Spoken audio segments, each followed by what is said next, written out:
Akala ko masisira na talaga itong helmet cover na nabili ko.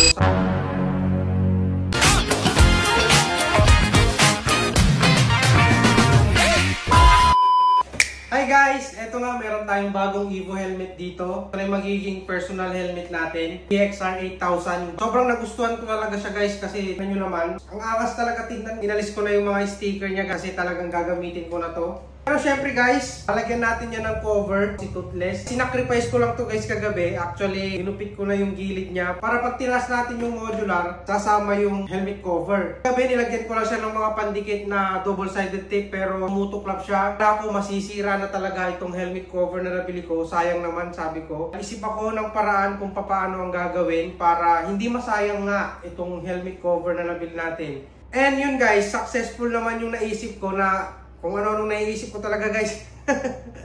Pag nailagay natin to guys dito sa ating helmet, meron pa akong dalawang helmet cover. Gugupitin ko siya ulit at ipapagawa ko ulit siya guys para pwede nating ipalit-palit dito sa ating modular na helmet. Total sa akin naman na to kahit di na ako maglagay ng bonnet. Guys oh, grabe, napakaganda guys ang forma niya. Yun guys, ang discarding pinagawa at naisip ko dito sa helmet cover para hindi masayang. Pinalagyan ko nga siya ng zipper. Eto guys oh. Ayan oh. So mahahati na siya. Kaya sa mga nag-helmet cover dyan, tapos modular ang gamit ninyo, huwag na kayong mag-alala. Pwede nyo lang gayahin itong ginawa ko guys, hindi masasayang yung helmet cover ninyo. Kahit tabingi pa yung pagkakagupit nyo guys, magpapantay pa rin yan dahil may zipper na siya. So lagyan na natin. May hati na siya, kaya madali na lang siyang isuot. Like nung buo pa yan guys, sobrang hirap isuksok. Tapos yung dalawang helmet cover ko pa guys, pag okay to, talagang gugupitin ko na siya mamaya, papagawa ko na siya bukas. Ayan na guys, so nakikita ko na. Ayan na guys. So isi-zipper lang natin siya. Eh! Pwede na natin siyang hatiin. Kapag sakaling may ride tayo, tapos itataas mo siya, iayos lang natin. Konting ayos na lang. Para maiwasan ting magasgas yung mga helmet natin, ito yung purpose ng helmet cover. Tapos syempre, alam nyo na, head turner ka sa kalsada. Yung kit naman ng helmet niya.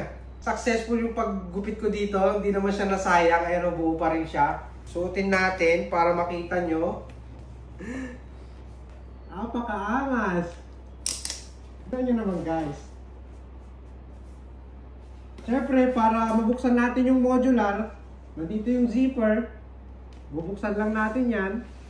Buksan lang din natin dito sa kabila.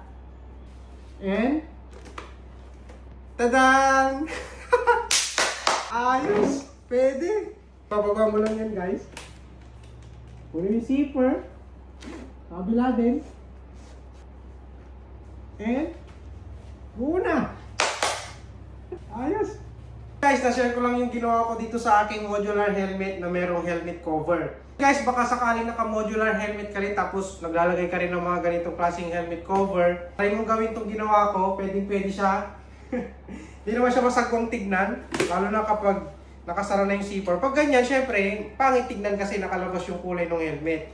Pero pag sinara mo na yan, hindi naman na siya gaanong halata kasi kulay itim din yung pinalagay kong zipper. Pogi na lang helmet natin. Iwas pa sa gasgas sakaling mahulog or maisagi sa kung saan-saan. At least meron siyang protection na helmet cover. Hindi magagasgas yung mismong helmet natin. Yun lang guys, na-share ko lang yung ginawa ko dito sa personal na Evo BXR 8000 natin. Meron tayong gagamitin na modular helmet.